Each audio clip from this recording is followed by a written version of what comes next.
Vous savez que Joseph a été vendu par ses frères. Tous les rêves de Joseph étaient complètement perturbés dans sa tête. Il disait, mais Seigneur, tu as dit que j'allais être un gars fort, au-dessus de tout, mais regarde, aujourd'hui, je suis un prisonnier. D'abord, il était esclave, ensuite, il est passé prisonnier. Il dit, mais comment est-ce que ça va arriver? Mais Seigneur, mais c'est quoi? En fait, Joseph s'était peut-être fait une raison. Il a dit, bon ben, peut-être que moi, je vais être chef en prison, parce que c'était le chef de la prison. Mais dis donc, quelle prophétie si ça vient de Dieu quand même. Joseph est arrivé en Égypte, il était adolescent, il avait à peu près 14 ans dans ces eaux-là. Il donne la révélation du rêve à Pharaon, il a 30 ans. 15 ans. 15 ans. C'est pas 15 jours, hein.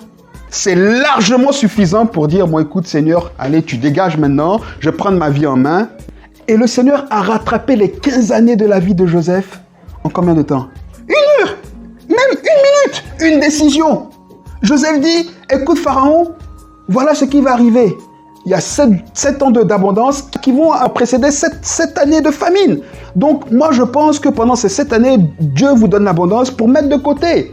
Donc trouve quelqu'un qui va gérer ça. Pharaon dit, mais qui est mieux placé que toi? Joseph est boum 15 ans. Comme ça, la vie de Joseph a changé. Joseph était prisonnier. Il arrivait chez Pharaon avec les menottes. Comme ça, comme ça, comme ça. Un clin d'œil. C'est Dieu qui fait ça. Et c'est ce qu'il fait en fait. C'est ce que Dieu fait. La vie de Joseph transformée comme ça. Il est premier ministre du royaume le plus puissant de l'époque. Et regardez la leçon qu'il en tire lui-même. Il y a la famine partout autour de l'Égypte. Et les frères de Joseph viennent pour chercher à manger en Égypte. Voilà qu'arrive le moment où Joseph se révèle comme étant Joseph à ses frères. Les mêmes gars qui l'ont vendu, là. Il leur dit, c'est moi Joseph. Les gars étaient tellement apeurés. Joseph dit, maintenant, n'ayez pas peur. Ne vous affligez pas. Et ne soyez pas fâchés de m'avoir vendu pour être conduit ici. Non mais il est sérieux. Il était esclave, le gars. Il était prisonnier. Ça veut dire qu'il allait toujours plus loin dans le manque de droits et de liberté. Et après, il dit, non, mais c'est pas un problème. Hein. Ne soyez pas fâchés. Au contraire, soyez même contents. Réjouissez-vous. Mais qui peut faire ça? C'est Dieu. C'est-à-dire le changement de vie de Joseph. Mais comment est-ce que Joseph pouvait encore garder les 15 années de galère? Il était au top du top. Pharaon lui a dit, il dit, après moi, c'est toi. Écoutez, il dit, car c'est pour vous sauver la vie que Dieu m'a envoyé ici. Voilà 2 ans que la famine est dans le pays, et pendant 5 années encore, il n'y aura ni labour ni moisson.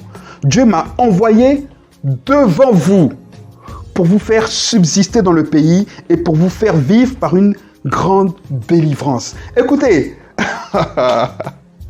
des fois, il y a des choses qui nous arrivent, on dit, mais quel malheur! Dieu dit, calme-toi. Calme-toi. C'est peut-être un malheur, mais moi, je vais le transformer en bonheur.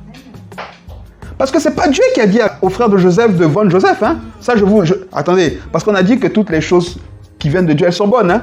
C'est la méchanceté des frères. Mais Dieu avait un plan. Dieu savait que Joseph devait aller en Égypte. Le diable a voulu devancer le plan de Dieu en disant, je l'envoie en Égypte, mais comme prisonnier. Dieu dit au diable, hé petit, calme-toi. Moi, je vois plus loin que toi. Attends. Mais quand le temps est arrivé, quand le temps de Dieu est arrivé, parce que rappelez-vous que quand Joseph était en prison, il avait avec lui des grands fonctionnaires qui étaient aussi en prison parce que Pharaon les avait mis en prison. Ils ont fait des rêves. Joseph dit, toi tu vas mourir, toi tu vas sortir. Mais toi quand tu vas sortir, tu vas reprendre ta place auprès de Pharaon. Et Joseph a encore essayé, vous savez, par lui-même. Il a dit, mais n'oublie pas de dire à Pharaon que je suis là, intercède pour moi. Le gars, il est sorti, il a repris sa place, mais il a oublié Joseph. Mais qui, puisque Joseph pouvait être découragé? Mais c'était pas le temps. C'était pas le temps. Quand le temps est arrivé, quand personne ne pouvait interpréter les rêves de Pharaon, ce fameux fonctionnaire a dit, mais... Et il s'est même repenti, il a dit, mais comment est-ce que j'ai même oublié? Comment, Seigneur, pardonne-moi, j'ai oublié Joseph. Allez chercher. Quand le temps est arrivé, amen ou pas? Je prie de tout mon cœur que quelqu'un comprenne que même quand on est dans le trou, Dieu n'a pas dit son dernier mot. Même quand on a l'impression qu'on est dans le plus grand des malheurs, c'est pas un problème. C'est pour ça que David dit, il pouvait dire, quand je traverse la vallée de l'ombre de la mort. Il dit, c'est pas la mort. En fait, c'est une ombre, c'est une illusion. Même si j'y suis là, c'est illusoire. C'est illusoire. Parce que ta houlette et ton bâton sont là avec moi. Je suis pas seul. Je suis pas seul. Même quand je traverserai le feu, je sais que tu es là. C'est ça, en fait. C'est ça. On sait que Dieu fait chaque chose belle. Il fait des bonnes choses pour ceux qui ne croient pas en lui. Donc, on croit que même quand on est dans la galère, Dieu va transformer ça en bonne chose. Mais si ça ne vient pas, on reste tranquille. On a la foi. Même si parfois on peut être embêté parce qu'on est des hommes et crier à Dieu, on revient à la foi. On revient à la foi. Et on dit simplement, Seigneur, je sais que ton temps va sonner et je m'attends à toi. Amen.